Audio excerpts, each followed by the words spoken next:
ये आकाशवाणी है। कार्यक्रम स्पॉटलाइट में प्रस्तुत है प्रधानमंत्री नरेंद्र मोदी द्वारा अहमदाबाद और वाराणसी में किए गए विकास कार्यों के उद्घाटन पर विशेष कार्यक्रम। प्रधानमंत्री नरेंद्र मोदी जी ने आज गुजरात में पुनर्विकसित गांधीनगर रेलवे स्टेशन के ऊपर बने 5 सितारा होटल का वीडियो कॉन्फ्रेंसिंग के माध्यम से उद्घाटन किया और वहीं श्री मोदी ने कई नई रेलगाड़ियों का वर्चुअल माध्यम से झंडी दिखाकर रवाना किया।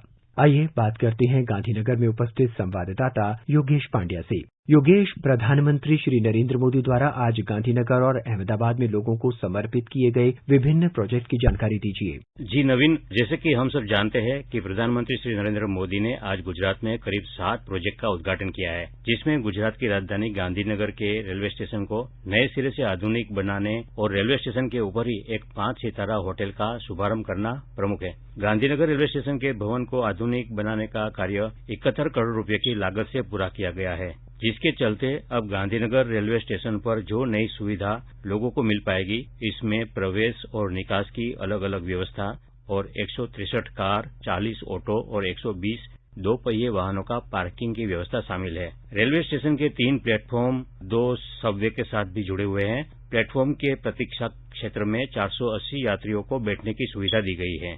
पूरा स्टेशन वाईफाई इंटरनेट सुविधा से कनेक्टेड है।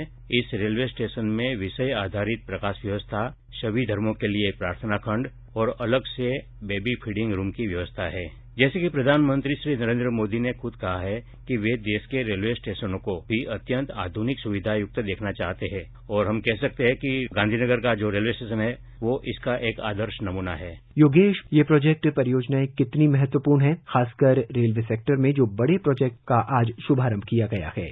नवीन, गांधीनगर रेलवे स्टेशन के ऊपर ही एक 5 सितारा होटल बनाई गई है। 318 कमरों वाली ये नई 5 सितारा होटल नवनिर्मित गांधीनगर रेलवे स्टेशन के ऊपर बनाई गई है, जो इस प्रकार की देश की पहली होटल है। गांधीनगर रेलवे स्टेशन और उसके ऊपर की होटल के निर्माण का कार्य प्रधानमंत्री नरेंद्र मोदी द्वारा जनवरी 2017 में उसके भूमि पूजन के बाद शुरू किया गया था। 7,400 चौरस मीटर क्षेत्र में बने इस 5 सितारा होटल के निर्माण के पीछे करीब 790 करोड़ रुपए की लागत आई है। इस होटल के निर्माण के लिए राज्य सरकार द्वारा एक स्पेशल पर्पज व्हीकल बनाया गया था, जिसका संचालन अब निजी क्षेत्र को दिया जाएगा। प्रधानमंत्री श्री नरेंद्र मोदी ने गांधीनगर वाराणसी साप्ताहिक सुपरफास्ट ट्रेन और गांधीनगर वरेठा मेमू ट्रेन को भी झंडी दिखाकर रवाना किया है। वे Mehsana Varetha broad gauge railway line और श्रीनगर पिपावाव के बीच 266 किलोमीटर की रेलवे लाइन पर बिजलीकरण कार्य का भी उद्घाटन किया है। मेहसाणा वरेठा रेलवे लाइन प्रधानमंत्री के गृहनगर वडनगर को भी कनेक्ट करती है। इसके अलावा प्रधानमंत्री ने अहमदाबाद के गुजरात साइंस सिटी में 3 और प्रोजेक्ट का भी उद्घाटन किया, जिसमें एक्वाटिक गैलरी, रोबोटिक पार्क और नेचर पार्क शामिल है। 264 करोड़ रुपए के खर्च से बनी एक्वाटिक गैलरी में 68 पानी भरी टैंक, शार्क और समुद्री जीवों सहित 188 प्रजाति की 11,600 मछलियों के साथ 28 मीटर की पानी की अंदर की टनल भी शामिल है। यह समुद्री जीवों को विश्व के विभिन्न भागों से इधर लाए गए हैं। 127 करोड़ रुपए के खर्च से बनी रोबोटिक गैलरी में कृषि, स्वास्थ्य, अंतरिक्ष और सुरक्षा सहित 79 प्रकार के 200 से अधिक रोबोट है, जिसमें से कुछ रोबोट खाना और नाश्ता परोसने का काम भी करते हैं। नेचर पार्क 20 एकड़ जमीन पर 14 करोड़ रुपए के खर्च से बनाया गया है, जिसमें बाम्बू की सुरंग, योग, ओपन जिम, बच्चों के खेलने की जगह के साथ साथ कई अन्य आकर्षण शामिल किए गए हैं। जैसे कि प्रधानमंत्री श्री मोदी ने अपने संबोधन में कहा है कि नया भारत का निर्माण 21वीं सदी के सोच के साथ होना चाहिए। आज के सभी प्रोजेक्ट और परियोजनाओं का महत्व देखें तो इसमें गुजरात में मूलभूत ढांचे के विकास को बढ़ावा देना और पर्यटन क्षेत्र को आगे बढ़ाना शामिल है। गांधीनगर रेलवे स्टेशन का आधुनिकीकरण और उसके ऊपर 5 सितारा होटल से अब गांधीनगर में स्थित विशाल महात्मा मंदिर में राष्ट्रीय और अंतर्राष्ट्रीय कॉन्फ्रेंस और कार्यक्रमों के आयोजन को भी बढ़ावा मिलेगा। योगेश, आज के कार्यक्रम के संदर्भ में गुजरात में विकास को जो गति मिली है उसके बारे में बताइए। विकास की इन परियोजनाओं के बारे में आम लोगों की क्या प्रतिक्रिया है? नवीन, गुजरात साइंस सिटी में शुरू किए गए सभी नए प्रोजेक्ट ऐसे हैं कि जो लोगों को आमतौर पर विदेश की यात्रा में ही देखने को मिलते हैं। पानी के अंदर सुरंग में चलते हुए विश्व के हजारों समुद्री जीवों को देखने का मौका सबको नहीं मिलता है। लेकिन एक्वाटिक गैलरी के उद्घाटन के साथ यह आकर्षण अब साइंस सिटी के साथ जुड़ गया है। इसी तरह रोबोटिक गैलरी इंजीनियरिंग के छात्रों के साथ आम लोगों में भी जिज्ञासा के साथ साथ ज्ञान में बढ़ोतरी करेगी, जबकि नेचर पार्क में इतने सारे आकर्षण रखे गए हैं कि शहर के बीच इस तरह की जगह ढूंढना आमतौर पर लोगों के लिए मुश्किल होता है। नवीन, यह सब विकास योजनाओं के संदर्भ में यह जरूर कहना पड़ेगा कि प्रधानमंत्री श्री नरेंद्र मोदी हमेशा भविष्य की जरूरतें और आधुनिक सोच के साथ आगे बढ़ते हैं। गुजरात में स्टैच्यू ऑफ यूनिटी का प्रोजेक्ट इसकी सबसे बड़ी मिसाल है, जिसकी वजह से आज केवड़िया का पूरा जनजातीय क्षेत्र अंतर्राष्ट्रीय पर्यटन के नक्शे पर आ चुका है। इसी तरह अहमदाबाद में साबरमती रिवर फ्रंट और कांकरिया लेक फ्रंट जैसे प्रोजेक्ट से न केवल आधुनिक शहरीकरण को बढ़ावा मिला है, लेकिन इससे इस क्षेत्र की पूरी इकोलॉजी में परिवर्तन आया है।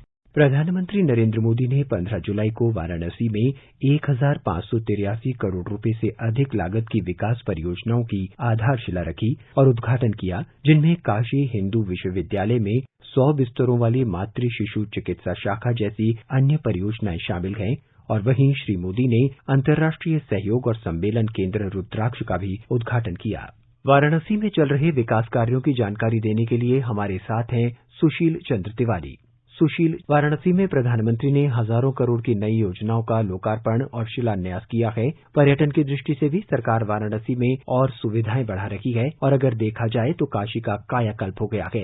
ये विकास कितना महत्वपूर्ण है? नवीन, जब हम बनारस की बात करते हैं, काशी की बात करते हैं, तो पिछले 7 सालों में काशी का जिस तरीके का विकास हुआ है, काशी में रहने वाले किसी भी इंसान से आपने अगर बात की तो वो आपको जरूर ये बताएगा कि ऐसा विकास उसने कभी अपने जीवन में नहीं देखा था। अगर आप एयरपोर्ट से उतरते हैं और काशी की तरफ बढ़ते हैं, बनारस की तरफ चलते हैं, तो विकास की झलक उसी एयरपोर्ट से दिखनी शुरू हो जाती है। एयरपोर्ट से जो सड़क आपको मुख्य शहर से जोड़ती है, वो शानदार ओवरब्रिज और कई फ्लाईओवर्स के साथ होती हुई लंबी सड़क है। वो दोनों तरफ आपको बिना ट्रैफिक के वो सड़क बहुत ही तेजी से शहर के अंदर दाखिल कराती। आप बाकी अगर बनारस में देखें तो प्रधानमंत्री जी ने 1500 करोड़ से ज्यादा की परियोजनाओं का शिलान्यास और लोकार्पण हाल ही में किया है। रुद्राक्ष कन्वेंशन सेंटर की बात होती है। दिलचस्प ये है कि प्रधानमंत्री जी ने अपने पहले कार्यकाल में इसकी आधारशिला रखी थी, शिलान्यास किया था, और आज उनके दूसरे कार्यकाल में अब हम उसको साकार होते हुए देख पा रहे हैं। आर्किटेक्चर इंडियन और जापानीज जिसे कहा जाए वो आर्किटेक्चर, और प्लस काशी चूंकि शिव की नगरी है तो भगवान शिव के रुद्राक्ष की जो मालाएं हैं और रुद्राक्ष जो होता है उसकी चारों तरफ उसमें आकृतियां बनाई गई हैं। इसके अलावा दीनदयाल हस्तकला संकुल है जहां पर प्रधानमंत्री जी के अधिकांश कार्यक्रम होते हैं, बड़ा लालपुर में। उसके अलावा और भी बहुत सारे इंफ्रास्ट्रक्चर के काम जिसे कहा जाए, सिर्फ बड़ी इमारतें ही नहीं बनी हैं बल्कि जमीनी तौर पर जिसे कहा जाए वो विकास आपको नजर आएगा जो पुराने शहरों में होता था। आमतौर पर बिजली की तारें लटकी रहती थी, वो सब अंडरग्राउंड हो चुका है। काशी विश्वनाथ कॉरिडोर एक महत्वाकांक्षी प्रोजेक्ट है, वो काफी कुछ पूरा होने की कगार पर है। उसमें जमीन अधिग्रहण का काम हो चुका है, बनने भी लगा है। जो लोग जाते हैं वहां पर वो देखते हैं कि किस तरीके से अब सीधे श्रद्धालु गंगा में आचमन करने के बाद भगवान विश्वनाथ के दर्शन कर सकेंगे। वहां की व्यवस्था मजबूत की गई है। अन्नपूर्णा भोजनालय का पिछली बार प्रधानमंत्री जी ने उद्घाटन किया था। हजारों लोगों के लिए भोजन बनता है वहां पर।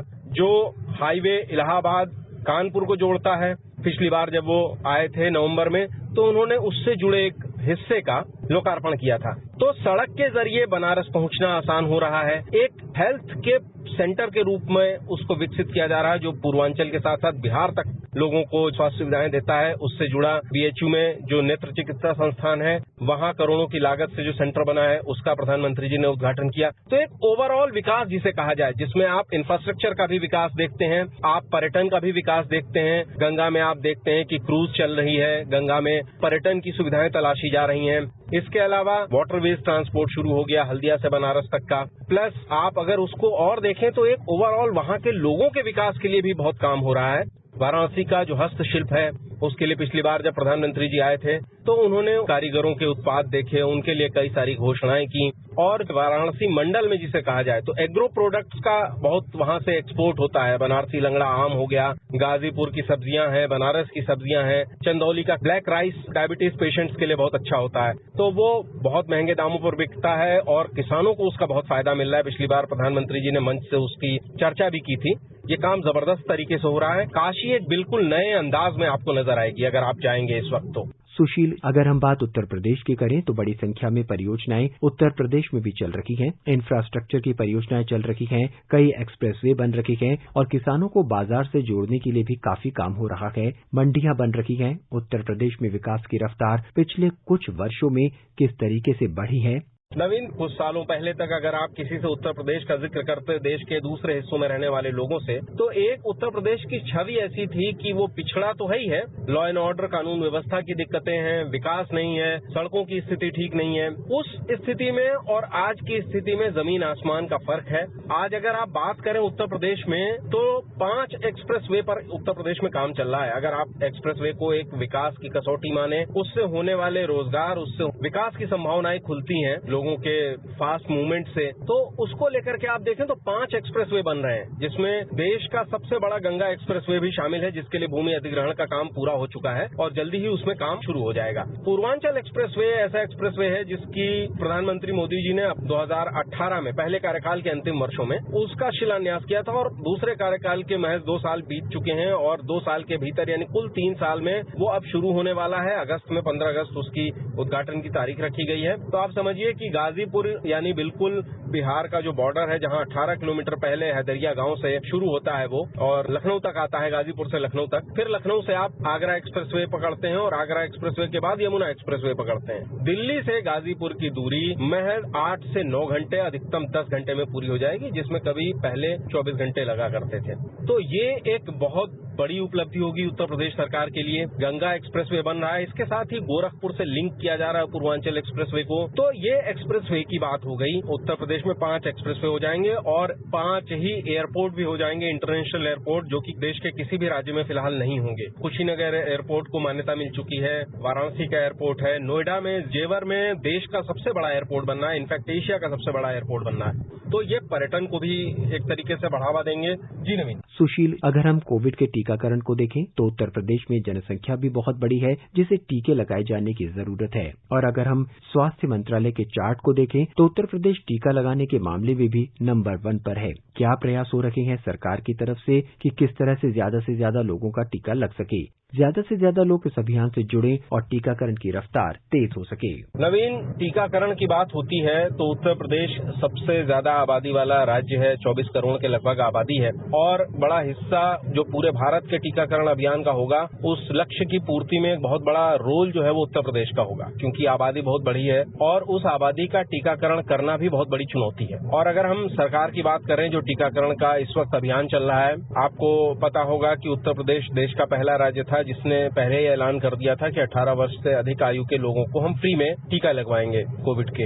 इसके अलावा वैक्सीन की अगर कमी होने की कोई संभावना बनती है, वैसे तो कमी नहीं है, लेकिन अगर कोई ऐसी आशंका होती है कि कमी हो सकती है, तो इंटरनेशनल टेंडर फ्लोट किए गए, जो कि पहली बार उत्तर प्रदेश ने किया। बाद में दूसरे राज्यों ने इसको जो है कॉपी किया और वो भी इंटरनेशनल टेंडर, उन्होंने ग्लोबल टेंडर फ्लोट किए इसके लिए, ताकि वैक्सीन की कोई कमी न होने पाए।